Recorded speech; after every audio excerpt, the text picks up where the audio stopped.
तो साथियों हाजिर हैं हम लेकर आपके लिए दृष्टि आईएएस का एक बहुत ही बेहतरीन, बहुत ही जबरदस्त टेस्ट सीरीज। ये साथियों सामान्य विज्ञान की टेस्ट सीरीज है और सामान्य विज्ञान से संबंधित जो भी उसमें करंट अफेयर्स की चीजें हैं वो भी इसमें इंक्लूड है। यानी सामान्य विज्ञान की एक कंप्लीट टेस्ट सीरीज है। इसे आप पढ़ लेंगे तो सामान्यतः साइंस के जो हर एक टॉपिक है, जितना आपके आरओ या यूपी पीसीएस के सिलेबस में इंक्लूड है सामान्य विज्ञान से संबंधित प्रश्न जो अब तक बन सकते हैं या बने हैं, उस सारे टॉपिक को, सारे प्रश्नों को कवर करेगा। साथियों एक बात यहां पे आप लोग याद रखिएगा, यूपी पीसीएस हो या आरओ दोनों में सामान्य विज्ञान के क्वेश्चन लगभग पूरे सेम आते हैं। इसलिए यह दोनों की कंबाइंड टेस्ट सीरीज है। आप चाहे आरओ के लिए पढ़ रहे हो या यूपी पीसीएस के लिए, दोनों के लिए रामबाण है साथियों। इसे जरा सा भी मिस न करिएगा। इस समय साथियों हम आरओ के लिए सब्जेक्ट वाइज टेस्ट सीरीज को सॉल्व कर रहे हैं। साथियों आप लोग देखना, हमारी ये पहली टेस्ट सीरीज अभी मैंने बनाया था, ये जो आरओ के लिए, वो करंट अफेयर से संबंधित बनाया था। पूरे जो 3-4 महीने के करंट अफेयर से महत्वपूर्ण चीजें थी उसको मैंने रखा। दूसरी टेस्ट सीरीज हमने आज ये स्टार्ट करने जा रहे हैं साथियों, ये साइंस की। तो साइंस की आज हमारी ये दूसरी टेस्ट सीरीज हो जाएगी और इसके बाद हम लोग तीसरी लाएंगे जो है इंडियन पॉलिटी का, चौथी इकोनॉमिक्स का, पांचवी हिस्ट्री का, जियोग्राफी का। ऐसे पहले हम लोग सब्जेक्ट वाइज सॉल्व करेंगे जो है टेस्ट सीरीज। इसके बाद हम लोग मिक्स प्रश्न लाएंगे जो पूरे के पूरे जैसे एग्जाम में आता है मिक्स टाइप का, उस तरह से प्रश्न होगा। इसके बाद साथियों जब एग्जाम में हम लोग थोड़ा नजदीक पहुंचेंगे तो हम लोग सामान्य हिंदी को भी पूरा हर एक पूरा शुरू से लेकर अंत तक सामान्य हिंदी की सारी प्रैक्टिस सेट को सॉल्व करेंगे। और ऐसा नहीं सिर्फ दृष्टि आईएएस का, हम साथियों जो भी महत्वपूर्ण संस्थाएं हैं जैसे जीएस वर्ल्ड होगी, घटना चक्र होगा, ध्येय आईएएस, दृष्टि आईएएस, सभी महत्वपूर्ण विश्वसनीय संस्थाओं का कंटेंट आपके सामने रखेंगे साथियों। आपके लिए जितनी भी मेहनत करनी पड़ेगी हम तैयार हैं साथियों। तो साथियों अभी हमने आपको अगर सामान्य हिंदी पढ़ना हो तो मैंने 10 प्रैक्टिस सेट घटना चक्र का पढ़ा दिया है। आप लोग वीडियो पे जाकर देख सकते हैं, यह फरवरी जनवरी का पढ़ाया हुआ है। अभी नया हम लोग आगे पढ़ाएंगे। तो साथियों बहुत बेहतरीन होगा, आप लोग हमारे इस चैनल को सब्सक्राइब करके रखिएगा अपने भाई के लिए। आपके लिए साथियों जितनी मेहनत करनी पड़ेगी करेंगे, बस आपका सपोर्ट मिलेगा तो हमारा आत्मविश्वास बढ़ेगा। इसी आत्मविश्वास ही हमारे अंदर जुनून पैदा करेगा। तो चलते हम लोग पहले प्रश्न पर, देखते हैं हमारा पहला प्रश्न क्या है। तो साथियों पहला प्रश्न हमारा देखो दिया है, प्रतिबल और विकृति के क्या कह रहा है हमारा, कह रहा है प्रतिबल और विकृति के अनुपात को क्या कहते हैं। तो साथियों आप लोग को मालूम है प्रतिबल क्या होता है, इसको मैं थोड़ा सा आपको जानकारी दे दूं। हालांकि इसका जो उत्तर होगा प्रतिबल और विकृति के अनुपात को प्रत्यास्थता गुणांक कहते हैं। तो आप लोग सोचते होंगे, भूल गए होंगे, आप लोग पढ़े थे इंटर में। तो प्रतिबल का मतलब क्या होता है, एक तरह का बल होता है साथियों। किसी सरफेस पे हम लोग बल लगाए तो एक तरह का एक एकांक यूनिट, एकांक एरिया पर जो बल लगता है वो प्रतिबल हो गया। और जब सरफेस पे बल लगता है तो सरफेस में कुछ डिस्टॉर्शन, कुछ डिस्टरबेंस होता है। जैसे आप किसी सरफेस पे बल लगाओगे तो उसमें कुछ विकृति, कुछ गड़बड़ी उत्पन्न हो जाएगी। तो उसी को जो है, वो जो विकृति उत्पन्न होती है उसे हम लोग विकृति कहते हैं। तो इनके अनुपात को जो है प्रत्यास्थता गुणांक कहते हैं। तो साथियों ये प्रत्यास्थता गुणांक क्या होता है कि जब किसी पदार्थ के सभी दिशाओं से दबाव डाला जाता है तो उसका आयतन घट जाता है। तो उस स्थिति में प्रति इकाई आयतन में जो डिस्टरबेंस यानी जो विकृति उत्पन्न होती है तो उसे हम लोग प्रत्यास्थता गुणांक कहते हैं। बहुत बढ़िया साथियों, जो है इसे हम लोग के से जो है डिनोट करते हैं। बहुत बढ़िया सवाल है ये। आगे हम लोग देखते हैं दूसरा प्रश्न हमारा क्या कह रहा है। देखें दूसरा प्रश्न हमें क्या कह रहा है साथियों कह रहा है कि ऊर्जा के संदर्भ में, ऊर्जा एनर्जी के संदर्भ में आपको दो कथन दिया गया है और कौन सा कथन सही है वही बताना है आपको। इन्हीं दोनों कथनों को पढ़कर सही उत्तर, ध्यान दीजिएगा, सही पूछ रहा है, गलत नहीं पूछ रहा है आपसे। तो पहला आप लोग जब पढ़ेंगे साथियों तो इसमें क्या कह रहा है, इसमें कह रहा है साथियों पहला वाले में क्या कह रहा है कि ऊर्जा संरक्षण ऊर्जा को एक स्थान से दूसरे स्थान तक स्थानांतरण की प्रक्रिया है। तो यह साथियों यह स्थानांतरण की प्रक्रिया होती है ऊर्जा संरक्षण। ये बात तो पहली वाली इसकी सही है, तो इसमें कोई डाउट नहीं। तो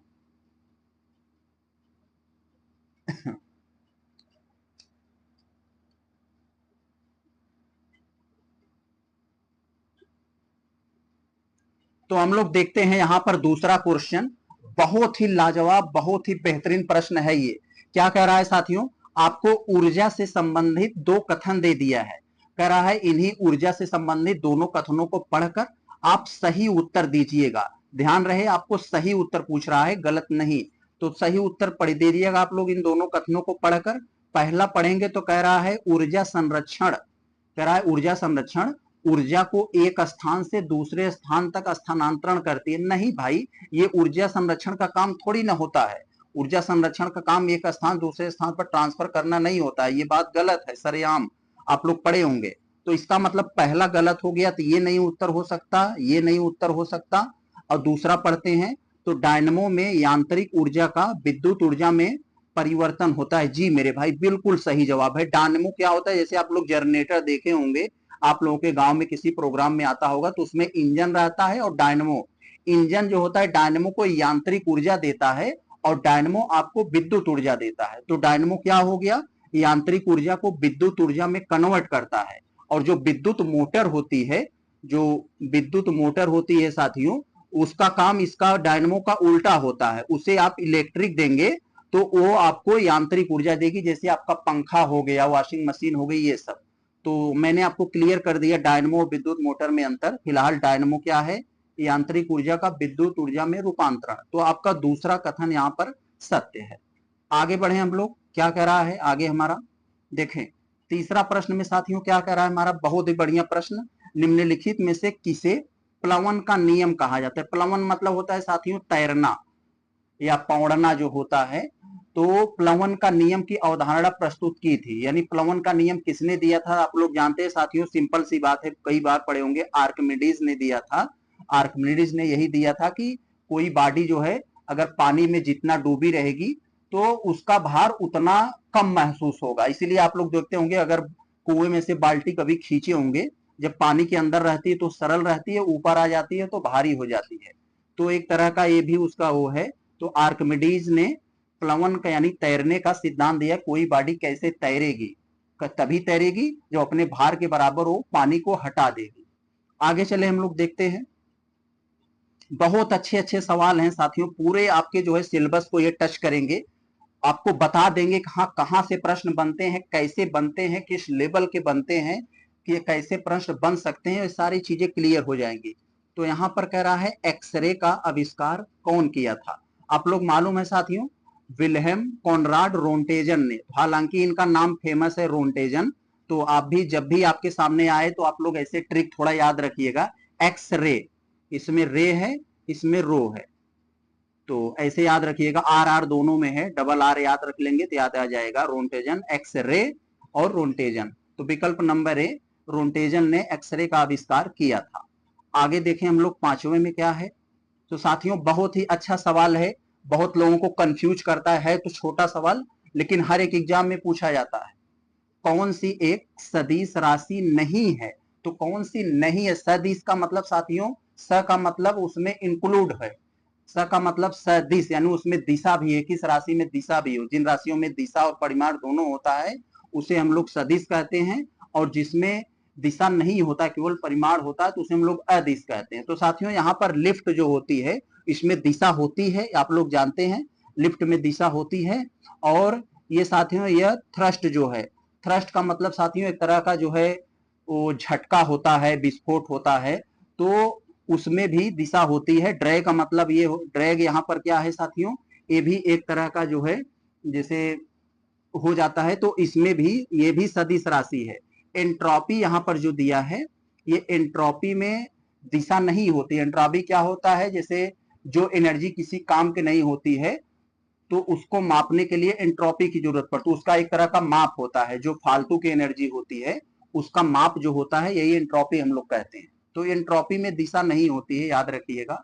आगे हम लोग अगर देखें यहाँ पर छठवें में, छठवें में क्या आपसे कह रहे हैं, नीचे दिए गए दो कथन है और कारण है, ये कथन दे दिया है और ये कारण है, तो इसको आपको अच्छे से जो है उत्तर देना है पढ़कर।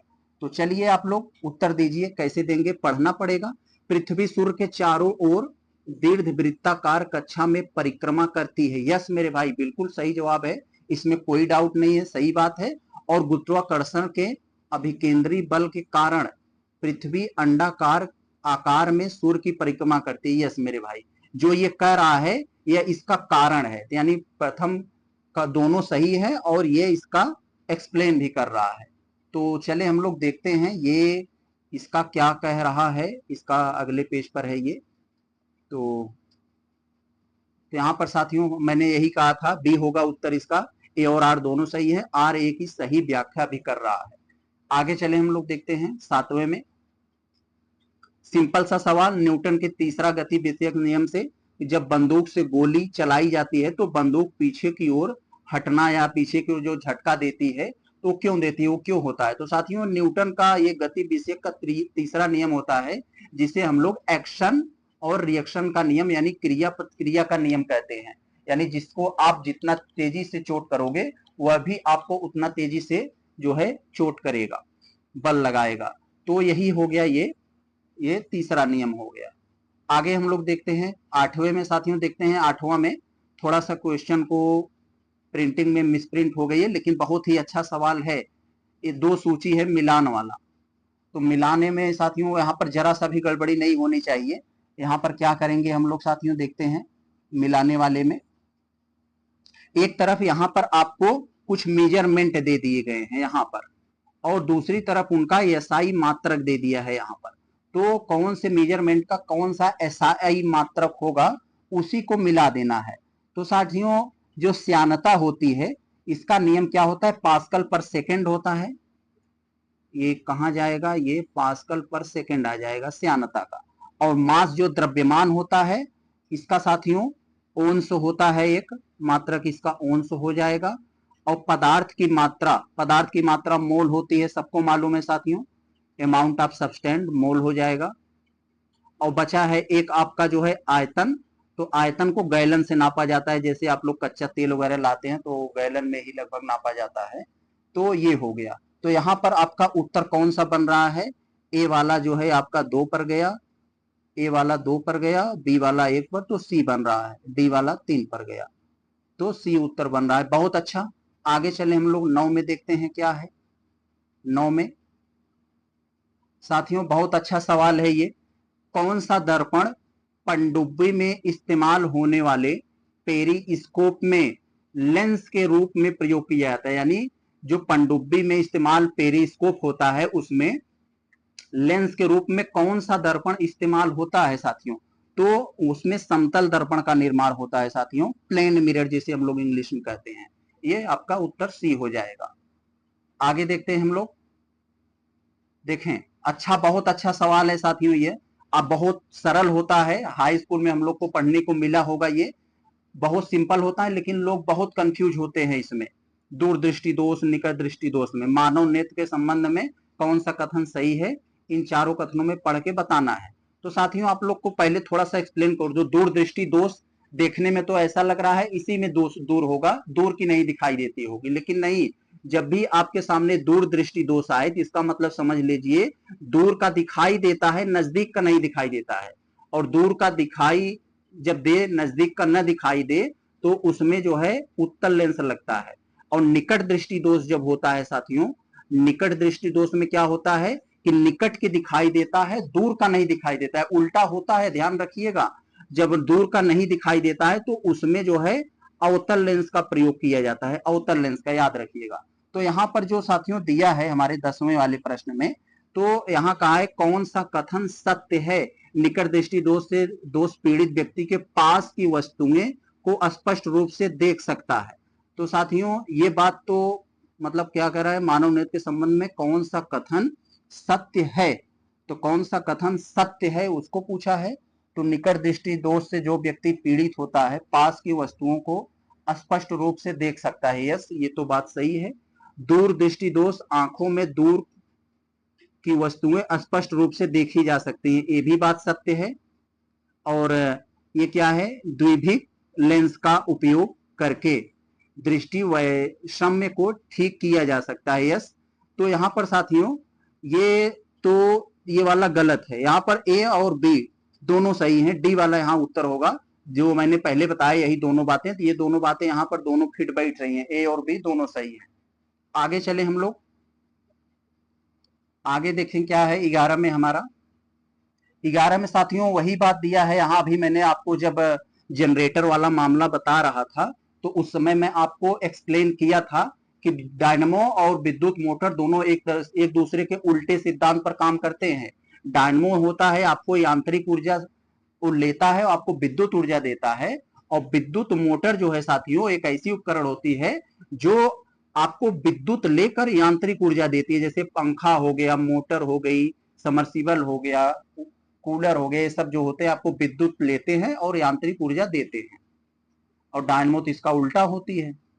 आगे देखें हम लोग 12 में। साथियों 12 में क्या है हमारा 12 में साथियों क्या पूछ रहे हैं, यहां देखते हैं। इसमें आपको कह रहा है कि सापेक्षता के सिद्धांत, सापेक्षता के विशेष सिद्धांत में अल्बर्ट आइंस्टीन ने किसके बीच संबंध स्थापित किया। तो कभी कभी आपको ऐसा पूछ लेगा सापेक्षता का सिद्धांत किसने दिया था, तो आप बता देना कि अल्बर्ट आइंस्टीन ने दिया था। इसमें एक फार्मूला है साथियों, E बराबर mc²। तो इसमें कह रहा है ये c क्या है, प्रकाश की गति है, ये क्या है, द्रव्यमान है, ये ऊर्जा है। यानी इसने जो अल्बर्ट आइंस्टीन ने किया ये बताया कि ऊर्जा जो होती है वो द्रव्यमान और प्रकाश की गति का जो वर्ग दोनों का गुणक जो है वो एनर्जी के बराबर होती है। तो इसमें कह रहा है कि आइंस्टीन ने किसके संबंध में स्थापित किया था सापेक्षता का सिद्धांत। तो इनमें आपको संबंध पूछ रहा है, तो कौन सा संबंध यहाँ आपका सही होगा ये आपको बताना है साथियों। बहुत बेहतरीन प्रश्न है ये। ऐसे सवाल कई सारे आते हैं और बच्चे जो है वहां पर कंफ्यूज हो जाते हैं। तो 12 का जो आपका उत्तर होना चाहिए वो सी होना चाहिए, द्रव्यमान और ऊर्जा का। यही है, यही तो है यहाँ पर। आगे देखें हम लोग, ये आगे 13 है हम लोगों का। 13वें में क्या है साथियों, शुष्क बर्फ से संबंधित सवाल है। हम लोग बहुत सारा इसको पढ़े हैं। शुष्क बर्फ के संबंध में आपको कौन सा कथन सत्य है, ध्यान रहे जो सत्य पूछ रहा है, असत्य नहीं। कभी कभी असत्य भी पूछ लेगा तो कंफ्यूज न होइएगा। तो कौन सा कथन सत्य है यहाँ पर हमें बताना है। तो आपको मालूम है साथियों शुष्क बर्फ जो होती है वो ठोस कार्बन डाइऑक्साइड होती है जो -78 78.5 पर ऊर्ध्वपातित होती है। तो विकल्प नंबर ए आपका शुष्क बर्फ के संबंध में सही है। शुष्क बर्फ क्या होती है, ठोस कार्बन डाइऑक्साइड होती है, यही होती है। तो आगे हम लोग देखते हैं 14 में क्या है। 14 में क्या कह रहे हैं साथियों, निम्नलिखित में से किस विद्युत चुंबकीय विकिरण में अधिकतम ऊर्जा होती है। तो ऐसी कौन सी विद्युत चुंबकीय विकिरण जिसे हम लोग इलेक्ट्रोमैग्नेटिक रेडिएशन बोलते हैं इंग्लिश में, तो किस EMR में जो मैक्सिमम एनर्जी होती है वो आपसे जानना चाह रहा है। तो साथियों यहाँ पर जो दिया हुआ है इसमें सबसे ज्यादा एक्सरे में होती है। विकल्प नंबर ये आपका डी हो जाएगा। तो ये आपका डी हो जाएगा, इसमें सबसे ज्यादा होती है इन चारों में। आगे हम लोग देखते हैं 15 में क्या है। 15 में साथियों आपसे पूछ रहा है कि इनमें से कौन सा वर्ष 2023 में भौतिक में नोबेल पुरस्कार प्राप्त नहीं किए थे। साथियों बहुत ही अच्छा करंट का सवाल है। भौतिकी में यानी फिजिक्स में किसको नोबेल पुरस्कार सन 2023 वाला नहीं मिला था। तो साथियों आप लोग को मालूम है 3 लोगों को मिला था। तो वो 3 लोग थे, क्या थे, ये पियरे थे और फेरेंक थे और एनी थे। यानी इसका एक ट्रिक होता है PPA, क्या हो जाएगा, पियरे, फेरेंक, एनी। तो ये तीनों लोग थे, तो यानी विकल्प में इसमें से कोई नहीं। तो किसने प्राप्त किया था 2023 में भौतिक का नोबेल पुरस्कार, प्राप्तकर्ता नहीं था, यानी तीनों थे। तो इसका मतलब उत्तर डी हो जाएगा आपका। 16 में देखते हैं क्या है, विज्ञान और प्रौद्योगिकी विभाग की स्थापना कब की गई थी। तो साथियों विज्ञान और प्रौद्योगिकी को बढ़ावा देने के लिए विज्ञान और प्रौद्योगिकी विभाग की स्थापना 1971 में किया गया था। विकल्प नंबर बी हो जाएगा आपका। आगे देखें हम लोग 17 में क्या रखा है, कह रहा है 17 वाले में देखें, बहुत अच्छा सवाल। यहां पर आपको कुछ उपकरण दिए गए हैं, उन उपकरण में कौन सा विद्युत चुंबकीय विकिरण यानी कौन सा इलेक्ट्रोमैग्नेटिक रेडिएशन निकलता है, उसे आपको मिलाकर सेट में अच्छे से बताना है किसमें कौन सा रेडिएशन निकलता है। बहुत अच्छा सवाल है साथियों। तो यहाँ पर हम लोग देखेंगे को नाइट विजन उपकरण, यहाँ पर जो ये हो गया, जो आपको सबसे अच्छे पहले सबसे ज्यादा क्लियर हो उसी को मिला दीजिए। तो गुर्दे की पथरी का पता लगाने के लिए हम लोग साथियों पराश्रव्य तरंगों का उपयोग करते हैं। तो पराश्रव्य तरंगों ये हो जाएगा, यानी डी वाला 2 पर होना चाहिए। तो डी वाला 2 कहाँ है, देखो ए में है। हमने उत्तर पता लगा लिया क्योंकि एक हमें क्लियर था, हाँ ये वाला तो 100% सही है, और डी में 2 पर केवल यही था और कहीं ऐसा नहीं है जो डी पर 2 हो। तो इसका मतलब उत्तर यही होगा। हम आराम से यहाँ समय बचाकर निकल सकते हैं, लेकिन जानकारी के लिए हमें तो मिलाना ही पड़ेगा, हम तो पढ़ा रहे हैं आपको। और साथियों यहाँ पर जो है ये ऑप्टिकल फाइबर जो होता है, यहाँ पर विजिबल लाइट का उपयोग किया जाता है। तो ये दृश्य प्रकाश हो जाएगा। और ये वाला जो है हमारा बी वाला वो 3 पर चलाएगा, सूक्ष्म तरंगे नाइट विजन उपकरण में जो रात को देखने के लिए लगाए जाते हैं, जैसे कैमरे वगैरह में लगाए जाते हैं, तो सूक्ष्म तरंगे होती हैं। और बचा एक हमारा आपका क्या हो जाएगा, विमान नेविगेशन में ये अवरक्त हो जाएगा। तो ये वाला हमारा ये हो गया। आगे हम लोग देखते हैं 18 में क्या है। 18 में क्या है साथियों, वैज्ञानिक नीति प्रस्ताव किस वर्ष प्रस्तुत किया गया था। क्या क्या कह रहा है, वैज्ञानिक नीति प्रस्ताव किस वर्ष प्रस्तुत किया गया था, ये आपसे जानना चाह रहा है। तो 1958 में प्रस्तुत किया गया था वैज्ञानिक नीति प्रस्ताव। कब किया गया था, 1958 में। तो आगे चले हम लोग देखते हैं 19 में क्या है, कह रहा है निम्नलिखित में से निर्वात में गमन नहीं कर सकती। निर्वात मतलब जहां वायु न हो, तो जहां वायु न हो तो निर्वात में गमन नहीं कर सकती है। कौन नहीं गमन कर सकता है साथियों, प्रकाश के लिए वायु का कोई मतलब नहीं, चाहे वायु रहे न रहे प्रकाश तो चले जाएगा। ये साथियों जो ध्वनि होती है, विकल्प नंबर बी में दिया है, यही निर्वात में नहीं गमन कर सकती। यहाँ जहां यानी कि जहां हवा नहीं है वहां वायु नहीं चल सकती। जहां हवा नहीं होगा तो हम एक दूसरे की आवाज नहीं सुन सकते। हम लोग डीजे बजाएंगे लेकिन हमें सुनाई नहीं देगा, क्योंकि वो उसके एयर मॉलिक्यूल जो होते हैं वही कंपन करके हमारे कानों पर सेंस करते हैं, तो हम सुन पाते हैं। तो बी हो जाएगा, निर्वात में ये गमन नहीं कर सकती, नहीं चल सकती। तो साथियों हम लोग देखते हैं क्वेश्चन नंबर 20। इसमें क्या कह रहा है आपसे, कौन सा पदार्थ शुद्ध नहीं है। तो कौन सा पदार्थ शुद्ध नहीं है, आपको मालूम है वायु शुद्ध नहीं है, 3 शुद्ध है, 1 शुद्ध नहीं है। जल भी शुद्ध है, अमोनिया भी, कार्बन डाइऑक्साइड भी। यहाँ जो वायु है यही शुद्ध नहीं है, इसमें बहुत तरह के जो है इसमें इम्प्योरिटी होती है।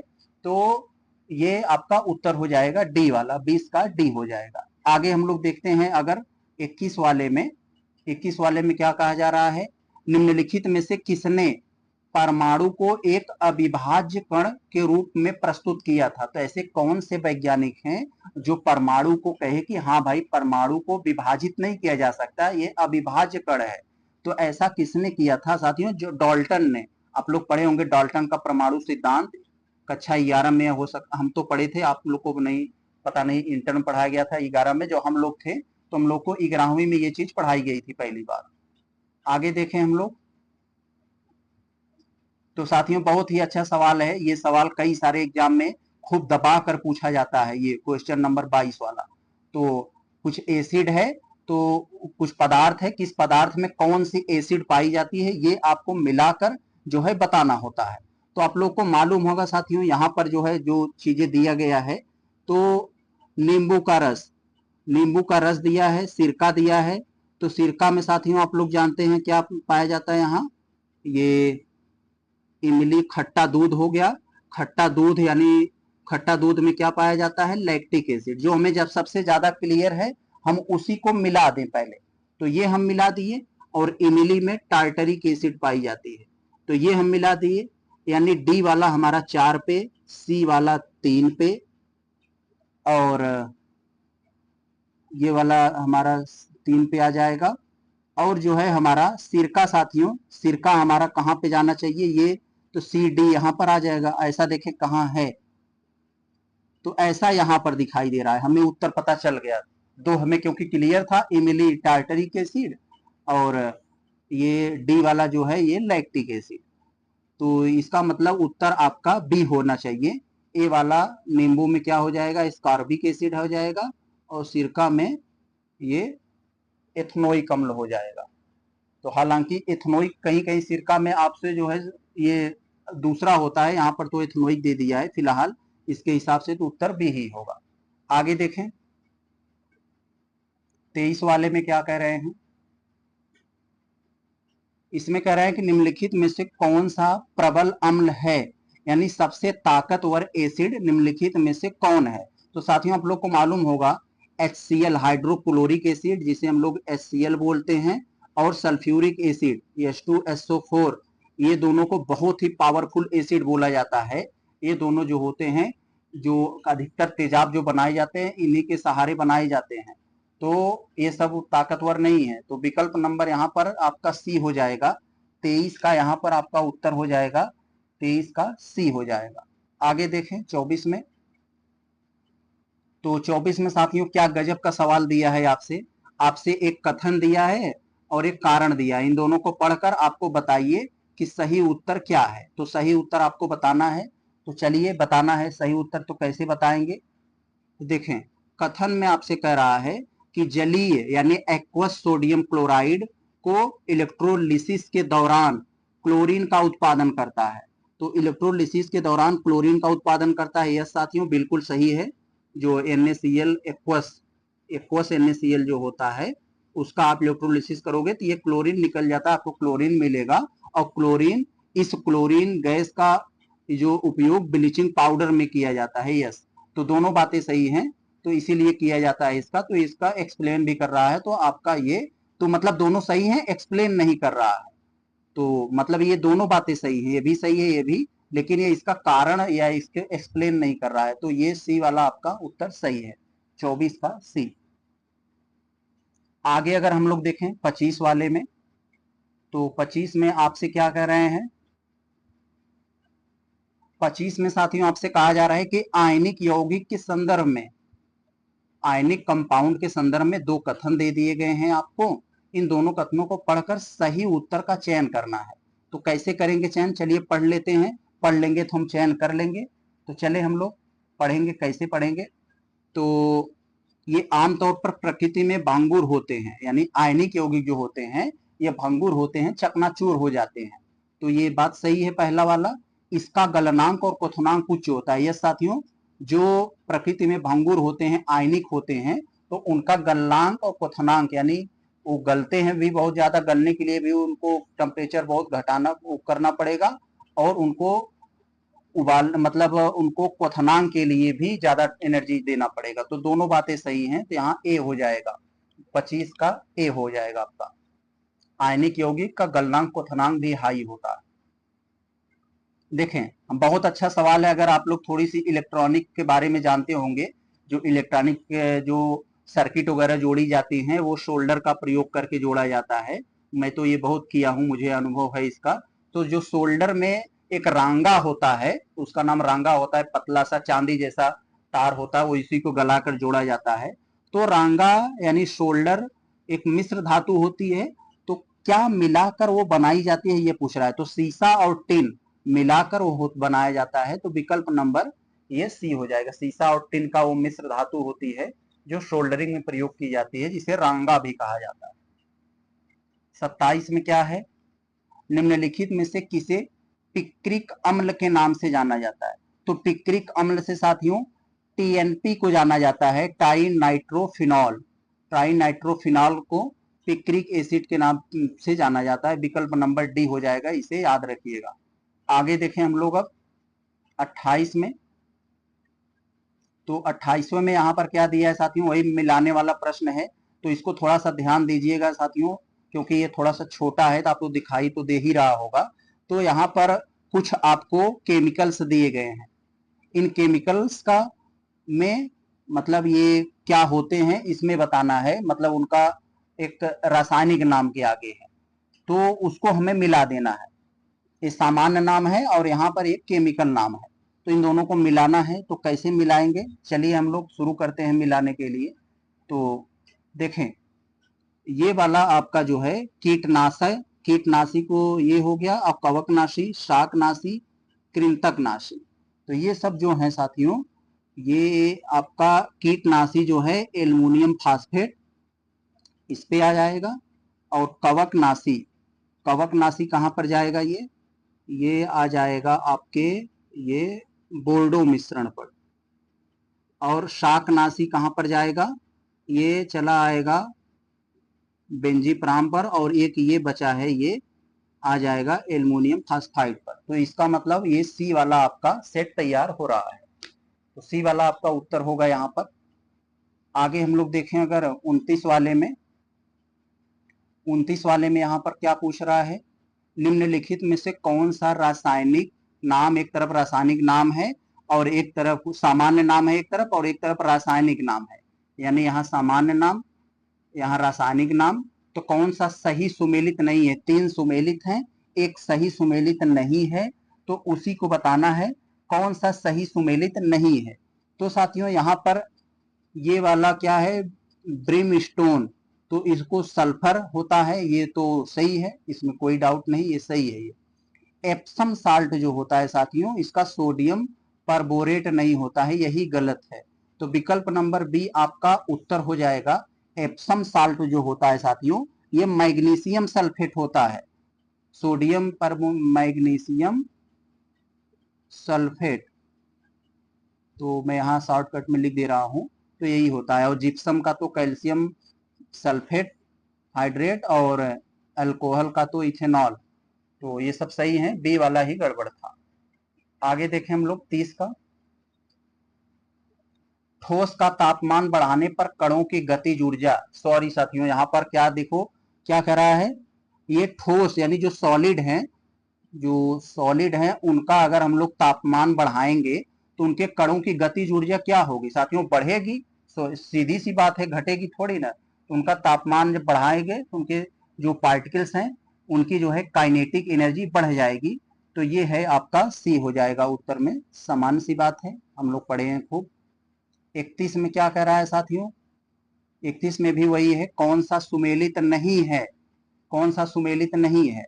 तो एक तरफ जो कुछ ये तत्व दिए गए हैं इधर, और उसके जो है खोजकर्ता के नाम है, तो कौन सा ये मिस मैच है उसे आपको बताना है मिस मैच में। तो देखिए लिथियम की खोज जो की है साथियों, ये जोहान ऑगस्ट, ये ऐसे JAA जा ने किया है। तो लिथियम जोहान ऑगस्ट अर्फवेडसन ने किया है। रूबिडियम रॉबर्ट, नाम से ही है, rubidium Robert Bunsen, francium marguerite पेरे, ये तीनों सही हैं। ये डी वाला ही यहाँ पर गड़बड़ है साथियों, ये डी वाला यहाँ पर गलत है। तो ये जो ब्रोमीन दे दिया है साथियों, ब्रोमीन की खोज साथियों ये हुई थी, जो इनका नाम था बलार्ड करके, इनका नाम था बलार्ड, बलार्ड करके इनका नाम था, और ये खोज किए थे 1826 में। तो यही वाला गलत था, बाकी सब सही है। आगे देखें अगर, तो ये क्वेश्चन में साथियों यहाँ पर थोड़ा सा कट गया है, लेकिन मैं आपको बता दे रहा हूँ। ये क्वेश्चन जो है हमारा 31 था, ये 32 होना चाहिए। ये क्वेश्चन नंबर ये 32 होना चाहिए। यहाँ पर कह रहा है रेनकोट के निर्माण में, हम लोग जो रेनकोट पहनते हैं वर्षा के दौरान, तो इसमें किस पॉलीमर का उपयोग किया जाता है। तो पॉलीमर का उपयोग किया जाता है ये तो हम सब लोग जानते हैं, तो उसमें किस पॉलीमर का उपयोग किया जाता है ये हमसे पूछना चाह रहे हैं। तो इसमें साथियों क्या होता है, PVC होता है। जैसे जो प्लास्टिक की पाइप आप लोग देखते हैं वो भी PVC की होती है।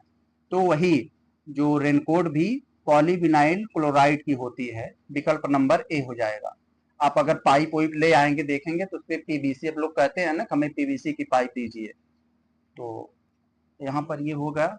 आगे अगर हम लोग इसको देखना चाहें तो ये 33 में हमसे क्या पूछ रहे हैं, ये जो कुछ मेटल्स है यहाँ पर, तो मेटल्स के संबंध में कौन सा कथन हमारे यहाँ पर सही नहीं है मतलब सही नहीं है। यहाँ पर आप कंफ्यूज न होइएगा।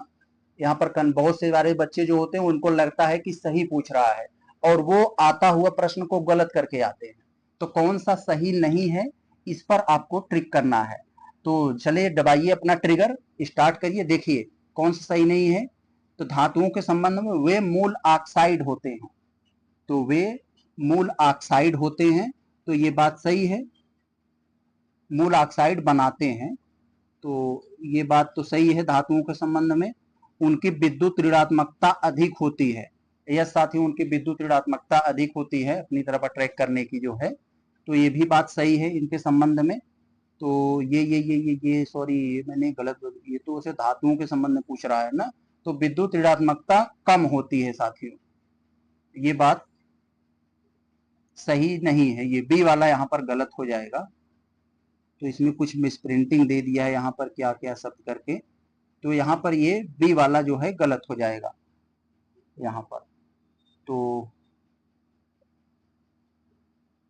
ये एक वाला एक सही है, तो लेकिन हमसे गलत पूछा कौन सा सही नहीं है, तो बी वाला सही नहीं है। तो उनकी विद्युत ऋणात्मकता अधिक नहीं होती है, और ये बाकी ये भी सही है। आगे देखें 34 में क्या कह रहे हैं।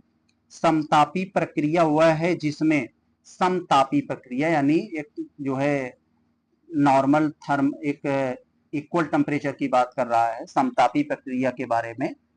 तो जिसे हम लोग इंग्लिश में इसका एक थर्मोडायनेमिकल इक्विलिब्रियम बोलते हैं।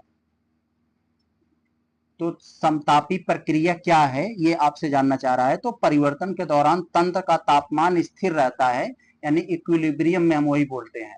विकल्प नंबर ए, आप लोग पढ़े होंगे केमिस्ट्री 11 में। तो ज्यादातर जो सामान्य विज्ञान होता है 11th और 12th से ही संबंधित होता है, उसके आगे का नहीं पूछता है। तो परिवर्तन के दौरान जो तंत्र यानी सिस्टम होता है उसका तापमान कांस्टेंट रहे, स्थिर रहे। 35 में निम्नलिखित में से क्लोरीन का सबसे आम यौगिक कौन सा है। तो क्लोरीन साथियों, यही क्लोरीन का Cl का सबसे आम यानी सबसे प्रचलित यौगिक यानी सबसे प्रचलित कंपाउंड कौन सा है, ये आपसे जानना चाह रहे हैं 35 वाले में। तो सोडियम क्लोराइड, वही नमक साथियों NaCl, इसमें कोई डाउट नहीं, विकल्प नंबर बी। आगे देखें, अमोनिया किससे निर्मित की जाती है, अमोनिया का निर्माण किससे किया जाता है, ये आपसे जानना चाह रहे हैं। तो साथियों अमोनिया का निर्माण जो होता है वो नाइट्रोजन और हाइड्रोजन के सहयोग से होता है। विकल्प नंबर यहाँ पर ये डी हो जाएगा। तो नाइट्रोजन और हाइमोनियम का विशेष परिस्थिति में रिएक्शन कराकर अमोनिया का निर्माण किया जाता है। आगे देखें, आप लोग पढ़े होंगे, सिंपल सा प्रश्न है ये। साबुन में निम्नलिखित में से कौन सा क्षार पाया जाता है। तो साबुन में कौन सा क्षार यानी बेस पाया जाता है। तो calcium hydroxide, ammonium hydroxide, magnesium hydroxide या पोटेशियम हाइड्रोक्साइड। तो साथियों यहाँ पर पोटेशियम हाइड्रोक्साइड जो है ये साबुन में पाया जाता है, आपके पोटेशियम हाइड्रोक्साइड। तो विकल्प नंबर आपका ये, या कहीं कहीं आपको सोडियम हाइड्रोक्साइड भी रहे तो भी लगा देना, यहाँ सोडियम हाइड्रोक्साइड नहीं है। तो पोटेशियम हाइड्रोक्साइड KOH या फिर NaOH रहे तो भी लगा देना, तो दोनों हो जाएगा। आगे देखते हैं हम लोग।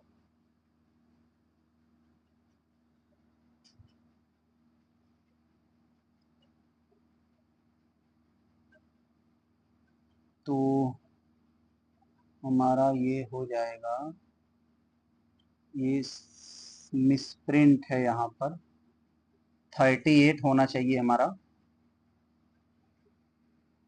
38 क्वेश्चन है ये, रासायनिक परिवर्तन का। तो साथियों यहाँ पर कुछ दिया था, उसमें पूछना चाह रहा है रासायनिक परिवर्तन के बारे में, कुछ कहना चाह रहा था। तो रासायनिक परिवर्तन इसमें क्या है। तो साथियों शराब का वाष्पित होना ये रासायनिक परिवर्तन तो नहीं है, ये तो भौतिक परिवर्तन है। एल्युमिनियम फॉयल शीट का मुड़ना वो भी भौतिक परिवर्तन है। ये बर्फ की कार्बन डाइऑक्साइड में यानी शुष्क बर्फ का कार्बन डाइऑक्साइड में वाष्प के रूप में उत्पतन, यानी ये भी तो आपका भौतिक परिवर्तन ही है। लोहे पर जंग लगना, जी साथियों ये आपका रासायनिक परिवर्तन है, यही आपका उत्तर होगा। तो आप कैसे पहचानेंगे कौन सा भौतिक रिएक्शन है, कौन सा जो है फिजिकल यानी कौन सा जो है केमिकल रिएक्शन है। तो साथियों यहाँ पर देखिएगा, ये रासायनिक परिवर्तन इसलिए कहा गया क्योंकि जो एक बार हो जाती है फिर अपनी लौट कर नहीं हो, तो उसे हम लोग जो है रासायनिक परिवर्तन कहते हैं, रासायनिक रिएक्शन, केमिकल रिएक्शन कहते हैं। जैसे लोहे पर जंग लग गया, वो यानी जैसे हम लोग दूध से दही बना दिए, फिर दही से दूध नहीं हो सकता, तो इसी प्रकार ये जंग वाला भी है, तो ये केमिकल हो गया। और जो दोनों ओर हो सके वो भौतिक परिवर्तन होता है। जैसे ये लोग जैसे पानी से भाप बना दो, भाप को इकट्ठा कर पानी बना दो, तो इस तरह से पानी को बर्फ बना दो, बर्फ से पानी बना दो, तो ये सब जो है आपके भौतिक परिवर्तन है। आगे अगर हम लोग देखें 39 में, तो 39 में आपसे क्या पूछ रहे हैं, मिश्र धातुओं के संदर्भ में कौन सा कथन सही है। तो मिश्र धातु के संबंध में आपको जो है दो कथन दे दिए गए हैं, इन दोनों कथनों को पढ़कर आपको उत्तर देना है यहाँ पर। तो चले हम लोग 39 का उत्तर दें। पहला पढ़ते हैं, ये अपनी घटक धातुओं की तुलना में अधिक कठोर होते हैं। तो यह साथियों जिन घटक धातुओं से बने होते हैं, अगर कई नॉर्मल या कोमल धातुओं को मिलाकर आप मिश्र धातु बना देंगे, तो मिश्र धातु जो है अपने जो जिससे बने होते हैं उन सबसे कठोर हो जाते हैं। तो ये बात सही है, ये उन धातुओं की तुलना में अधिक सतत यानी टिकाऊ होते हैं जिससे वे निर्मित होते हैं। यह साथियों यानी वो लोग टिकाऊ नहीं रहते हैं, लेकिन उन्हीं सबको मिलाकर मिश्र धातु बना देंगे तो टिकाऊ हो जाएगा। दोनों बातें सही हैं यहाँ पर। तो जो ये आपका 39 का उत्तर होगा ये सी हो जाएगा, विकल्प नंबर सी। आगे देखें हम लोग 40 में। तो 40 में आपसे क्या पूछा जा रहा है, नीचे दिए गए एक कथन है और एक कारण है, इन दोनों को पढ़ के आपको अच्छे से सही उत्तर देना है। यहाँ क्या कह रहा है, इन दोनों को सही उत्तर देना है। तो यहाँ लिखा है सही उत्तर। तो देखें सही उत्तर हम लोग कैसे देंगे, तो हमको पढ़ना पड़ेगा पहले। तो श्वेत फास्फोरस यानी व्हाइट फास्फोरस का उपयोग सैन्य उद्देश्य के लिए ग्रेनेड में प्रतिदीप्त उत्पन्न करने के लिए किया जाता है। तो यह साथियों ग्रेनेड मतलब एक तरह का एक ग्रेनेड बम होता है, जो मतलब बम वगैरह में उसमें किया जाता है। तो ये वाली बात सही है, सफेद फास्फोरस का उपयोग किया जाता है वहां पर। फास्फोरस का उपयोग डिटर्जेंट निर्माण के लिए भी किया जाता है। यस, देखें दोनों बातें सही हैं, लेकिन ये इसको एक्सप्लेन नहीं कर रहा है। ये अपने अपने जगह पर दोनों सही हैं, लेकिन एक्सप्लेनेशन नहीं कर पा रहा है। तो यहाँ सी वाला उत्तर होगा, दोनों सही हैं लेकिन सही व्याख्या नहीं कर रहा। 41 में हम लोग अगर देखें, वर्ष 2025 में BWF विश्व जूनियर चैंपियन के लिए किस शहर को मेजबान घोषित किया गया है। तो इसमें जो है 2025 में BWF विश्व जूनियर चैंपियन के लिए किस शहर को मेजबान शहर घोषित किया गया है, ये आपसे पूछ रहे हैं 41 वाले में। तो गुवाहाटी असम में है, तो गुवाहाटी को घोषित किया गया है। तो 42 में क्या पूछ रहे हैं, हाल ही में चर्चा में रहा तामजा ब्लू होल। अब करंट अफेयर से चीजें आ रही हैं आपकी, तामजा ब्लू होल किससे संबंधित है। तो साथियों यह मेक्सिको के चेलुमल खाड़ी के आसपास पाया जाने वाला एक स्थलाकृति का सबसे गहरा सिंक होल है। तो विकल्प नंबर ए यही आपका उत्तर है, ये वाला।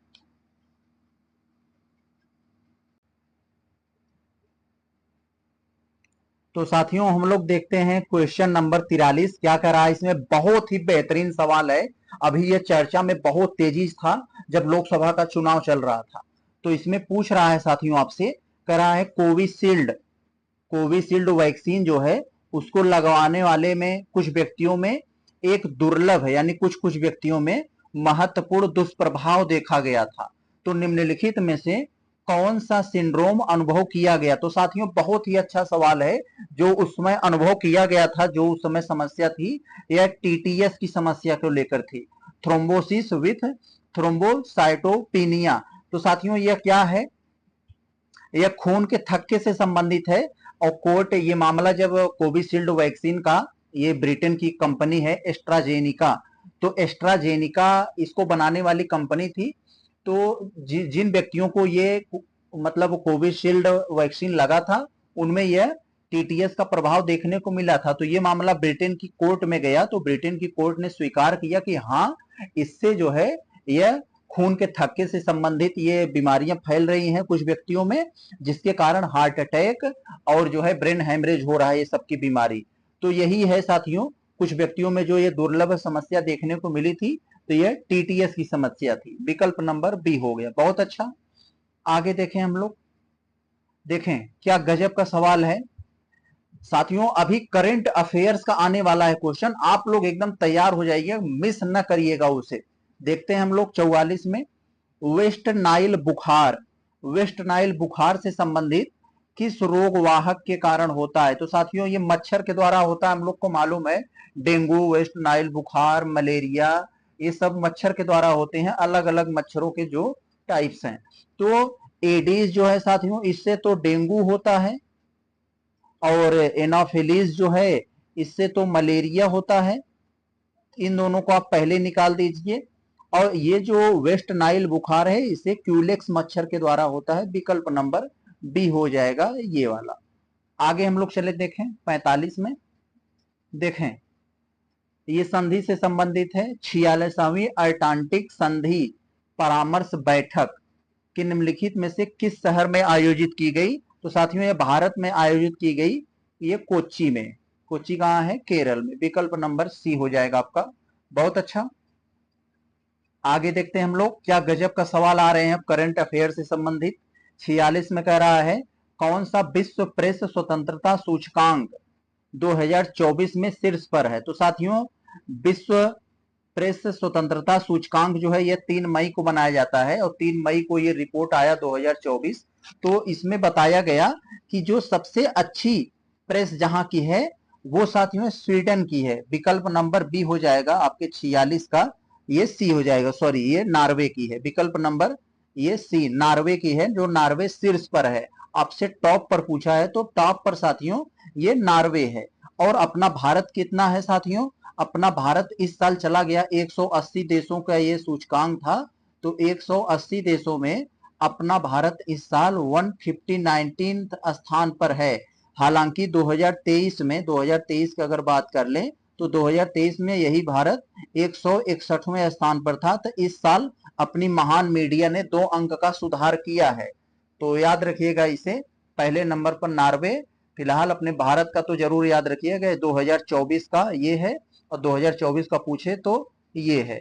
2023 का है 161वां, और ये 2024 का है, इसे याद रखिएगा, कंफ्यूज ना होइएगा। आगे देखते हैं हम लोग 47 में क्या है।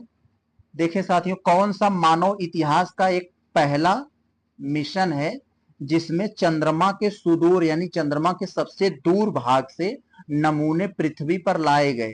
तो साथियों ये चाई इंग 6 ये एक मिशन है, और इस मिशन के माध्यम से चंद्रमा के सबसे दूर का जो है वहां से नमूने सैंपल लाए गए। विकल्प नंबर सी हो जाएगा ये। आगे देखते हैं हम लोग 48 में, न्यू वर्ल्ड वेल्थ के साथ साझेदारी में हेनले एंड पार्टनर्स द्वारा प्रकाशित विश्व के सबसे धनी शहरों की रिपोर्ट 2024 में मुंबई का स्थान कितना है, ये आपसे जानना चाह रहा है। तो साथियों एक संस्था है न्यू वर्ल्ड वेल्थ के साथ साझेदारी में हेनले एंड पार्टनर्स के द्वारा यह रिपोर्ट प्रकाशित किया गया, जिसमें विश्व के जो सबसे धनी शहर हैं, धनवान वाले शहर हैं, उनका रैंक तैयार किया गया। तो अपने जो मुंबई का है साथियों, अपने मुंबई का जो स्थान है वो यहाँ पर साथियों 4 नाम दिया गया है। इन चारों नामों में आपको क्या क्या दिया है? 24वां, 27वां, 46वां और ये 37वां। तो मुंबई का जो स्थान है उसमें 24वां मिला है, जो है वर्ल्ड के सबसे धनी 24वां शहर मुंबई है। आगे देख लें हम लोग 49 में, निम्नलिखित में से कौन सा Miami Grand Prix 2024 formula race 1 का विजेता है? तो साथियों इसमें कौन इसके विजेता है Miami Grand Prix 2024 formula 1 race का? तो इसके विजेता इस समय 2024 के कौन है? तो ये आपसे पूछ रहे हैं, तो लैंडो नॉरिस। विकल्प नंबर सी हो जाएगा आपका ये वाला, याद रखेंगे इसे। 50 में देख लें हम लोग, निम्नलिखित में से किस पुस्तक को अंतरराष्ट्रीय बुकर पुरस्कार मिला है? तो किस पुस्तक को अंतरराष्ट्रीय बुकर पुरस्कार मिला 2024 वाला? ये 2024 में अंतरराष्ट्रीय बुकर पुरस्कार किस पुस्तक को नाम मिला है? तो उस समय उस पुस्तक का नाम बताना है। तो कैरोस, विकल्प नंबर बी हो जाएगा हमारा, इस कैरोस को मिला है ये साथियों, ये जो है आपका बी हो जाएगा। आगे देखें 51 में हम लोग देखते हैं क्या है, गजब का सवाल साथियों, बहुत ही इंटरेस्टेड सवाल है ये, यहाँ आप कई सारे फैक्ट सीख लेंगे। तो इसमें देखें, कंफ्यूज ना होइएगा, राष्ट्रीय विज्ञान दिवस एक होता है, एक राष्ट्रीय प्रौद्योगिकी दिवस। तो राष्ट्रीय प्रौद्योगिकी दिवस जो है साथियों, ये अटल जी की सरकार की उपलब्धि है। अटल जी ने जो है 1998 में जो राजस्थान के पोखरण में यह न्यूक्लियर जो है परीक्षण हुआ था वहां पर, तो वो उसी दिन हुआ था 11 मई 1998 को। तो उसी दिन को 11 मई को घोषित किया गया। तो यह इसमें आपसे पूछ रहा है 11 वाले में, आपको कंफ्यूज हो जाएंगे अभी, तो आपसे राष्ट्रीय प्रौद्योगिकी दिवस के बारे में पूछ रहा है, दो कथन दिया है और सही उत्तर देना है। तो राष्ट्रीय प्रौद्योगिकी दिवस इसीलिए मनाया जाता है, मैंने अभी जो बताया 1998 में 11 मई को मनाया जाता है। और यहाँ दे दिया है साथियों, रमन प्रभाव की खोज की घोषणा के उपलक्ष्य में। नहीं, मैंने बताया ना, इसी दिन न्यूक्लियर टेस्ट हुआ था राजस्थान के पोखरण में, उसके उपलक्ष्य में मई मनाया जाता है 11 मई। और ये जो रमन प्रभाव मनाया जाता है साथियों, इसकी घोषणा राजीव गांधी ने की थी 1986 में, इसकी घोषणा की थी। इसी दिन साथियों ये रमन प्रभाव जो है, ये 28 फरवरी को रमन ने रमन इफेक्ट जो है की खोज की थी। तो इसी दिन को राजीव गांधी ने रमन जो है मतलब ये मतलब राष्ट्रीय विज्ञान दिवस घोषित कर दिया। यानी जिस दिन रमन प्रभाव की खोज किया था रमन ने, उसी को राष्ट्रीय विज्ञान दिवस। तो यहाँ राष्ट्रीय प्रौद्योगिकी दिवस है, तो आगे आप लोग यहाँ राष्ट्रीय विज्ञान दिवस ध्यान देंगे, तो यहाँ कंफ्यूज नहीं होंगे आप, राष्ट्रीय विज्ञान दिवस, राष्ट्रीय प्रौद्योगिकी दिवस। आगे देख लें हम लोग 52 में, भारत में अफ्रीकी चीतों को जंगल में लाने के लिए निम्नलिखित में से किस स्थान को दूसरे स्थान के रूप में चुना गया है? तो साथियों अभी आप लोग देखे थे अफ्रीका से जो चीते लाए थे, हालांकि चीते बेचारे लगभग सभी मर गए, जो कूनो नेशनल पार्क में लाए गए थे जो एमपी में है। तो एमपी का जो कूनो नेशनल पार्क है, उसे जो है पहला चुना गया था अफ्रीकी चीतों का स्थान के रूप में, तो पहला। और इसमें आपसे पूछ रहा है दूसरा किसे चुना गया? तो साथियों दूसरा जो चुना गया है, यह गांधी सागर वन्य जीव अभ्यारण्य, ये भी एमपी में है। तो गांधी सागर जो है वन्य जीव अभ्यारण्य, ये दूसरा चुना गया है चीतों को लाने से मतलब आवास देने के लिए। तो विकल्प नंबर सी आपका उत्तर होगा। देखें 53 में देखते हैं क्या है, विश्व प्रवासन रिपोर्ट 2024 के संदर्भ में भारत के बाद धन प्रेषण प्राप्त करने वाला दूसरे स्थान पर कौन है? तो साथियों बहुत ही लाजवाब है इसका, ये कहने का मतलब ये है, विश्व प्रवासन की एक रिपोर्ट आई थी जिसमें ये बताया गया कि भारत में सबसे ज्यादा विदेशी पैसा आता है। स्वाभाविक सी बात है, उसी जो यहाँ धन प्रेषण का मतलब यही हुआ साथियों कि विदेशों से सबसे ज्यादा पैसा जो आता है वो भारत में आता है। स्वाभाविक सी बात है, भारत में बेरोजगारी बड़े स्तर पर है, रोजगार के लिए लोग विदेश जाते हैं, वहां से अपने घर वालों को पैसा भेजते हैं। तो भारत एक नंबर पर है, लेकिन आपसे एक नंबर नहीं पूछा, कह रहा है दूसरे नंबर पर कौन है? तो दूसरे नंबर पर साथियों ये मैक्सिको है, विकल्प नंबर बी। और ये चीन जो है ये तीसरे नंबर पर है। तो इन तीनों को याद रखिएगा, कोई भी आपसे पूछ सकता है, पहला, दूसरा, तीसरा। आगे देखें हम लोग, देखें क्या है, डॉक्टर पूर्णिमा, ये पूर्णिमा क्या है साथियों, एक बायोलॉजिस्ट हैं। तो डॉक्टर पूर्णिमा देवी बर्मन ने निम्नलिखित में से किस पंछी को संरक्षण प्रयासों के लिए green Oscar Whitley gold award जीता है? तो किन पंछियों के संरक्षण के लिए जीता है पूर्णिमा देवी बर्मन ने? तो ग्रेट एजुटेंट स्टॉर्क के लिए जीता है? विकल्प नंबर बी हो जाएगा आपका उत्तर ये। आगे देखें हम लोग 55 में, विश्व हाइड्रोजन, थोड़ा सा इसको बड़ा करते हैं, विश्व हाइड्रोजन शिखर सम्मेलन, क्या गजब का सवाल है। ये कई सारे एग्जाम में देखिए पूछा जाएगा ये सवाल, ये ऐसे ही सवाल पूछे जाते हैं। विश्व हाइड्रोजन शिखर सम्मेलन 2024 में से किस शहर में आयोजित किया जा रहा है? तो साथियों रॉटरडम में, विकल्प नंबर डी। ये रॉटरडम कहाँ है साथियों? ये जो है नीदरलैंड की राजधानी है, नीदरलैंड की राजधानी है रॉटरडम। तो यहीं पर विश्व हाइड्रोजन शिखर सम्मेलन 2024 आयोजित हुआ। आगे देखें, देखें ये वाला सवाल साथियों क्या है हमारा, अग्निबाण सब ऑर्बिटल टेक्नोलॉजी डेमोस्ट्रेटर, ये क्या है? ये आपसे पूछ रहा है, अग्निबाण सब ऑर्बिटल टेक्नोलॉजी डेमोस्ट्रेटर, ये क्या है? तो साथियों यह विश्व का पहला single piece 3D printed engine वाला एक रॉकेट है। विकल्प नंबर ए ये इसके लिए सही है। ये तो यहाँ 4D लिखा है, ये सब नहीं होंगे, ये 3D वाला है, ये से याद रखिएगा, यही सही है। आगे देखें, ये भी अच्छा सवाल यहाँ पर आपके लिए फिर आ गया एक, तो इसको हम पहले छोटा करते हैं। तो देखें क्या आपसे पूछ रहे हैं कि इसरो ने साथियों एक अभी मिशन शुरू किया है, युविका मिशन कार्यक्रम। तो इसको याद रखिएगा, इसरो ने शुरू किया है, क्या शुरू किया है? युविका मिशन। इस मिशन का उद्देश्य क्या है साथियों? कि उद्देश्य ये है कि छात्रों को, बच्चों को स्पेस टेक्नोलॉजी के बारे में ज्यादा से ज्यादा प्रशिक्षित करें, जिससे कि उनका रुझान स्पेस टेक्नोलॉजी, अंतरिक्ष विज्ञान, प्रौद्योगिकी, ये सब के मामले में ज्यादा बढ़े। तो विकल्प नंबर ए हो जाएगा। स्वाभाविक सी बात है, इसरो ने किया है तो इसी सब के लिए किया होगा। आगे देखें 58 में देख लेते हैं हम लोग।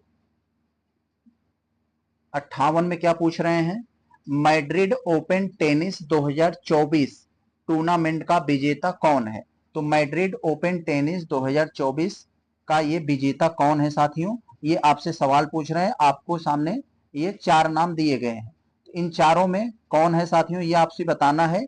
तो आर्यना सबालेंका, एशले बार्टी, ये नहीं है, ये ईगा स्वीएटक, यही है। विकल्प नंबर ये सी हो जाएगा, यही है आपके, ये सी वाला, यही आपका उत्तर होगा, ईगा।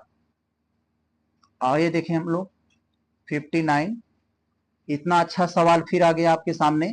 एक तरफ जो है साथियों कुछ दिवस है जो, और उसके सामने कुछ मतलब वो कब मनाया जाता है। तो मतलब कुछ स्पेशल दिवस यहाँ दिया है, और वो उसके सामने उसकी डेट दी गई है किस दिन को मनाया जाता है। तो जो सही नहीं है उसी को पकड़ना है, ध्यान दीजिएगा, सही नहीं है यानी जो गलत है उसे बताना है। तो विश्व थैलेसीमिया दिवस 8 मई को मनाया जाता है, ये तो अपना सही निकल गया। विश्व प्रेस स्वतंत्रता दिवस कब मनाया जाता है? मैंने अभी पहले बताया था, 3 मई को मनाया जाता है। राष्ट्रीय डेंगू दिवस कब मनाया जाता है? 16 मई को मनाया जाता है। यानी उत्तर हमारा अब डी हो जाएगा। ऐसा कोई नहीं है जो गलत है, सब के सब सही है, तीनों सही है। आगे देखा जाए अब 60 में, निम्नलिखित में से किस भारतीय व्यक्ति को हॉलीवुड की ग्लोबल डिसर्व्स 2024 की सूची में शामिल किया गया है? तो दीपिका पादुकोण को शामिल किया गया है साथियों। विकल्प नंबर ए आपका यही उत्तर होगा। आगे देखें हम लोग, देखें 61 में हमसे क्या पूछ रहे हैं, ये मैचिंग वाले सवाल हैं ये। तो मैचिंग वाले सवाल साथियों हमारा गलत नहीं होना चाहिए, क्योंकि हमें थोड़ी सी भी जानकारी रहेगी तो फिर हम इसको मिला लेंगे। तो देखें यहां पर कुछ अभ्यास के नाम दिए गए हैं आपको, और वो अभ्यास कहां पर किए गए 2024 में वो दिया है। आप लोगों को खूब अभ्यास से संबंधित एक प्रश्न आपको जरूर मिलता है, चाहे जो एग्जाम हो आपका। तो रेड फ्लैग जो साथियों ये हुआ, यह संयुक्त राज्य अमेरिका में हुआ, यूएसए में हुआ ये। तो ये चला आएगा आपके यहाँ चौथे पर। और शक्ति जो हुआ ये भारत में हुआ, इंडिया में हुआ ये शक्ति। तो ये चला आएगा आपके यहाँ दूसरे नंबर पर। और यहाँ पर एक जो है ये वाला ये चौथा वाला डेजर्ट फ्लैग, डेजर्ट फ्लैग वाला साथियों नाम में ही डेजर्ट है, तो संयुक्त अरब अमीरात यूएई में ये आ जाएगा यूएई में। अब आपका एक ही बचा है, इसका रास्ता तो सिर्फ यही है, संयुक्त राज्य अमेरिका में, ओ सॉरी ये ग्रीस में आ जाएगा, ग्रीस बचा है, तो ग्रीस बचा है, तो आपका डी उत्तर हो जाएगा, ये डी वाला, डी वाले में। आगे देखें हम लोग अब 62 में, तो 62 में साथियों क्या है, आपसे 62 में पूछा जा रहा है साथियों, अभी कह रहा है किस देश को हाल ही में अभी किस देश में सभी ग्लेशियर जो है, ग्लेशियर मतलब बर्फ के पहाड़, सभी ग्लेशियर पिघल गए हैं। तो साथियों वेनेजुएला में, वहां साथियों एक बचा था कोई अभी थोड़ा सा, शायद वो भी पिघल गया होगा, तो वेनेजुएला में कोई भी ग्लेशियर अब नहीं बचा है, सब पिघल गए हैं। आपको मालूम है ये ग्लोबल वार्मिंग के कारण ग्लेशियर काफी तेजी से पिघल रहे हैं। आगे देखें, ये 63 में आपसे पूछ रहे हैं पादप कोशिका और जंतु कोशिका के संदर्भ में, यानी प्लांट सेल और मैमल सेल में के संदर्भ में कौन सा कथन सही है। तो साथियों इन दोनों में कौन सा हमारा सही है इसे बताना है। तो कह रहा है पादप कोशिकाएं आकार में छोटी होती हैं, पादप मतलब प्लांट, सीधा गलत साथियों, प्लांट कोशिकाएं आकार में छोटी नहीं बड़ी होती हैं। ये तो ये मतलब हमें सही उत्तर बताना है, सही उत्तर बताना है, तो ये इसका मतलब ये गलत हो गया और इसका उल्टा दे दिया, जबकि जंतु कोशिकाएं बड़ी होते हैं, तो साथियों उल्टा दे दिया, जो जंतु कोशिकाएं होती है वो छोटी होती हैं, पादप यानी प्लांट जो सेल होते हैं वो बड़ी होती हैं, ये तो गलत हो गया। जंतु कोशिका में कोशिका भित्ति उपस्थित होती है, सीधा गलत साथियों, जंतु कोशिका में ये कोशिका भित्ति यानी सेल वॉल नहीं पाया जाता है, ये कोशिका भित्ति केवल जो है पादप कोशिका में पाई जाती है, याद रखिएगा इसे, तो ये भी गलत हो गया, यानी ये उत्तर आपका टी होगा, कोई भी सही नहीं है। आगे देखें हम लोग 64 में, ये क्या कह रहा है, 64 में क्या कह रहे हैं, 64 में आपसे कह रहे हैं कि निम्नलिखित में से किसे कोशिका की स्वघाती थैली कहा जाता है, यानी आत्महत्या की थैली कहा जाता है, किसे, किसे कोशिका की स्वघाती थैली यानी आत्महत्या की थैली कहा जाता है। तो लाइसोसोम को, विकल्प नंबर ए आपका हो जाएगा, यही उत्तर होगा 64 का। एक बार इसका इंग्लिश वाला देख लें तो यही है, तो हाँ सुसाइडल सही बात है, तो ए ही उत्तर होगा, लाइसोसोम होगा, यही उत्तर है। 65 देख लें हम लोग, 65 में निम्नलिखित में से कौन सा पुष्पों में मादा प्रजनन अंग है। तो पुष्पों में मादा प्रजनन अंग कौन सा है ये आपको बताना है 65 वाले में, तो जायांग, ये तो मादा नहीं है, यही है जायांग होता है। आगे देख ले हम लोग 66 में, निम्नलिखित में से कौन सा पादप ऊतक, केवल ऊतक का इंग्लिश होता है टिश्यूज, कौन सा पादप ऊतक, पादप ऊतक मतलब प्लांट का टिश्यू केवल मृत कोशिका से बना होता है। तो मृत कोशिका से बना हुआ जो टिश्यूज हैं वो किस में होता है साथियों, यही आपको बताना है इन चारों में दिए हुए में। तो चलिए हम लोग देखते हैं, यहाँ पहला जो आपको दिया है स्केलेन काइमा ऊतक, कोलेन काइमा ऊतक ये दूसरा है, और पैरेन काइमा ऊतक, और चौथा दिया है मेरिस्टेमेटिक ऊतक। तो ये जो चारों वाले दिए हैं साथियों यहाँ पर, तो यहाँ पर ये स्केलेरेन काइमा ऊतक, ये विकल्प नंबर ए यही होता है, मृत कोशिका से संबंधित है। आगे हम लोग देखें 67 में, पौधे की वृद्धि के लिए यानी पौधों को ग्रोथ के लिए निम्नलिखित में से कौन सा बृहद पोषक तत्वों की आवश्यकता होती है। तो बृहद पोषक तत्वों की आवश्यकता किससे होती है साथियों, तो होती है, यहाँ पर दिया है फास्फोरस, तांबा, तो आप लोग जानते हैं कुछ माइक्रो न्यूट्रिएंट्स होते हैं और कुछ माइक्रो न्यूट्रिएंट्स होते हैं। तो साथियों यहाँ पर जो दिया है कैल्शियम, तो कैल्शियम आपके बृहद पोषक तत्वों की आवश्यकता होती है पौधों के वृद्धि के लिए, यही सही है, वृद्धि के पूछा है तो कैल्शियम ही होगा। तो आगे देखें, और नाइट्रोजन भी कई बुक में लिखा रहता है, यहाँ तो कैल्शियम दे दिया है। फिलहाल आप लोग कमेंट करिएगा इसके बारे में। आगे देखें हम लोग, वहां नाइट्रोजन है नहीं तो इसलिए कैल्शियम हम लगा दिए, तो वही होना चाहिए। आगे देखें 68 में, कौन सा पादप हार्मोन मुख्य रूप से कोशिका वृद्धि और तने की वृद्धि को बढ़ावा देने के लिए जिम्मेदार है? तो साथियों, ऐसा कौन सा हार्मोन्स है जो कोशिका यानी सेल की वृद्धि और तने की वृद्धि को बढ़ावा देता है? तो साथियों यहाँ पर जो है वो जो है ये ऑक्सीन, विकल्प नंबर बी, ये जो है ये बढ़ावा देता है। और ये जिबरलिन जो है ये वृद्धि को रोकता है यहाँ पर। तो आगे देखें हम लोग अब 68 का, ये तो हमारा बी हो गया इसका उत्तर। आगे देखें 69 में क्या कह रहे हैं, निम्नलिखित में से कौन सा आभासी फल है, यानी वो झूठा फल जिसे कहा जाता है, झूठा फल क्या है? तो सेब साथियों, सेब को आभासी फल कहा जाता है। 69 का हमारा जो उत्तर होगा वो यही हो जाएगा, सेब, विकल्प नंबर बी। इसे आभासी फल या झूठा फल भी कहा जाता है। आगे देखें, एक तरफ साथियों हमें कुछ रोगों के नाम दिए गए हैं और इसका उन्मूलन का लक्ष्य कब तक रखा गया है, एक तरफ वो दिया है। तो सिकल सेल एनीमिया जो है साथियों, इसको उन्मूलन करने का इसका जो लक्ष्य रखा गया है, इसका जो लक्ष्य रखा गया है ये 2047 तक रखा गया है। बिल्कुल सही, ये तो सही है, लेकिन हमसे पूछ रहा है कौन सा सही नहीं है। और क्षय रोग जो टीबी है साथियों, जगह जगह शहरों में, मार्केट में, हर जगह पोस्टर लगे होंगे, तो वहां पर देखेंगे कि टीबी को 2025 तक खत्म करने का निर्णय लिया गया है, मलेरिया को 2030 तक।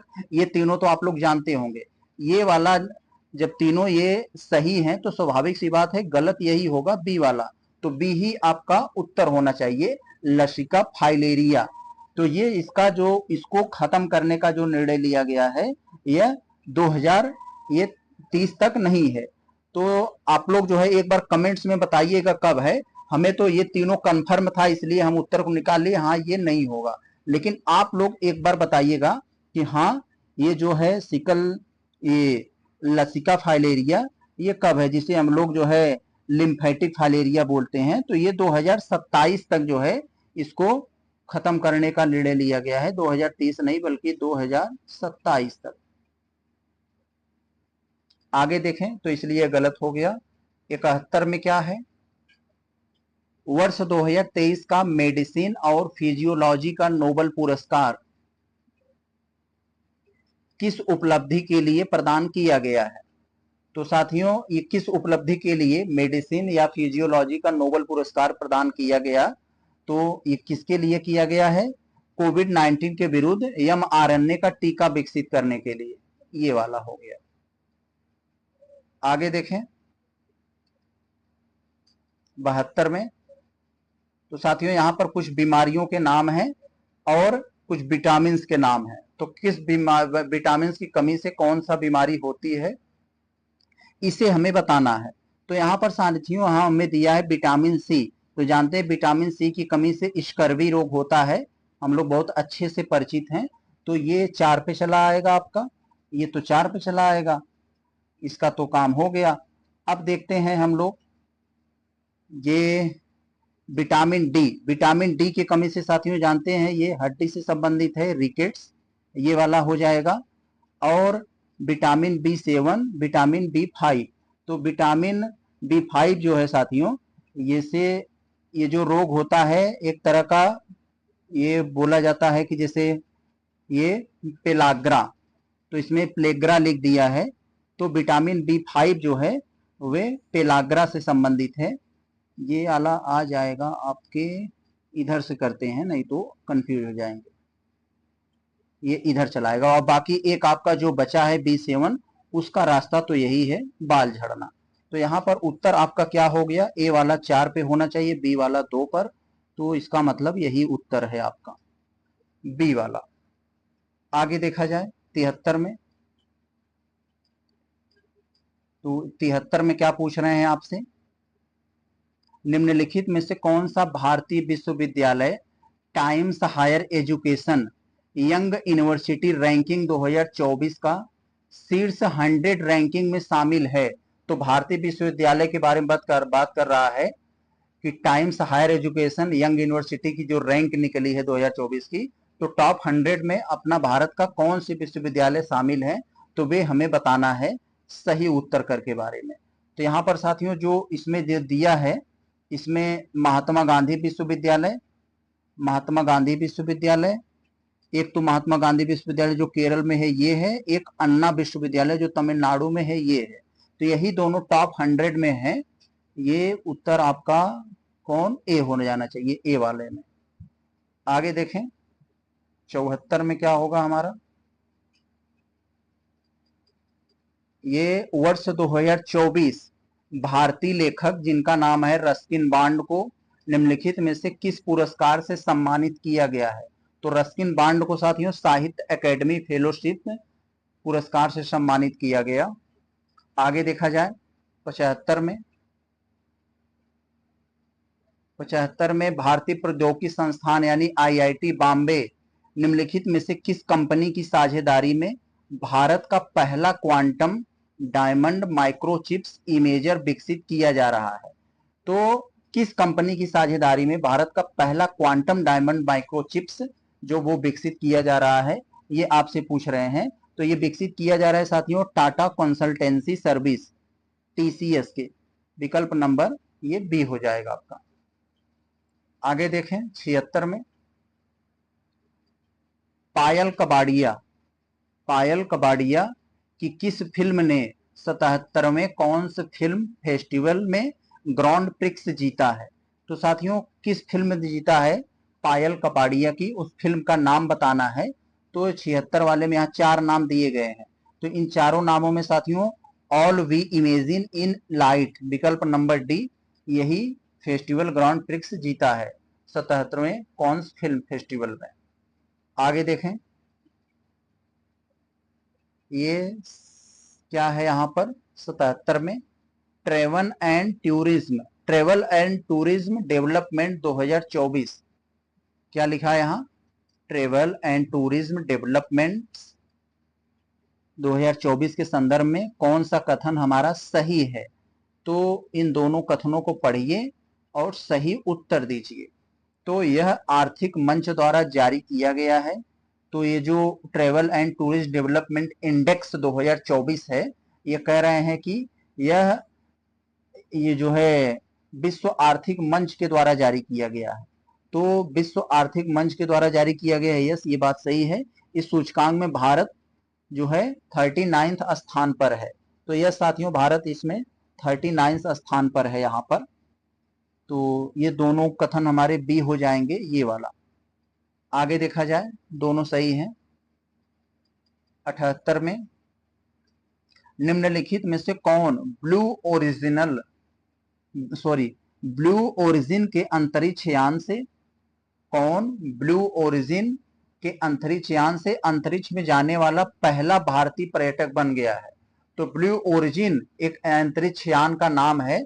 तो वो उससे जाने वाले भारतीय पर्यटक कौन से हैं उसके बारे में पूछ रहा है। तो साथियों गोपी थोटाकुरा, विकल्प नंबर ए वाला है ये गोपी थोटाकुरा। देखें 39 निम्नलिखित में से किस व्यक्ति ने विश्व पैरा एथलेटिक्स चैंपियन 2024 में महिलाओं की 200 मीटर T12 स्पर्धा में स्वर्ण पदक जीता है? तो किसने जीता है साथियों, किसने जीता है? सिमरन शर्मा ने, विकल्प नंबर सी हो जाएगा। तो हम लोग 80 देख लेते हैं। दुनिया की सबसे ऊंची और सबसे लंबी सुरंग शिंकुला निर्माणाधीन है, यानी जो बन रही है वह किनके बीच स्थित है वो हमें बताना है। तो किनके बीच है साथियों? लाहौल घाटी और जास्कर, एलजे के बीच में। तो एलजे के बीच में है जो है लाहौल और जास्कर के बीच। 81 में हम लोग अगर देखें तो 81 में क्या कह रहे हैं, तो साथियों हम लोग ऐसा करते हैं, इसको यहीं से छोड़ देते हैं। आधा हमारा लगभग बचा है, 150 प्रश्नों की ये टेस्ट सीरीज है। वीडियो बहुत लंबा हो जाएगा और हमें अपलोड करने में, आपको देखने में भी दिक्कत होगा, क्योंकि बच्चों की शिकायत रहती है सर वीडियो लंबी न होने पाए। तो हम इसका, ये पार्ट 1 हो गया। इसका पार्ट सेकंड जो है साथियों, क्वेश्चन नंबर जो 81 से लेकर 150 तक, ये दूसरा पार्ट मिलाएंगे, जस्ट इसके बाद ही अपलोड करेंगे। तो आप इसको ज्यादा से ज्यादा शेयर कीजिएगा, इसके ज्यादा से ज्यादा जो है अपने लोगों को, जो भी आपके मित्र हैं, सहयोगी हैं या कोई भी हो, तो ज्यादा शेयर करके सपोर्ट करिएगा इसे। तो इसके बाद हम ये दूसरा पार्ट लेकर आएंगे इसमें, क्योंकि वीडियो बहुत लंबी हो जाएगी तो थोड़ा सा दिक्कत दोनों के लिए होगी, हमारे लिए, आपके लिए भी। तो इस वीडियो को यहीं रोक देते हैं और क्वेश्चन नंबर ये 81 से सेकंड पार्ट हम लोग लेकर आते हैं अगले वीडियो में। तो मिलते हैं, नमस्कार, जय हिंद।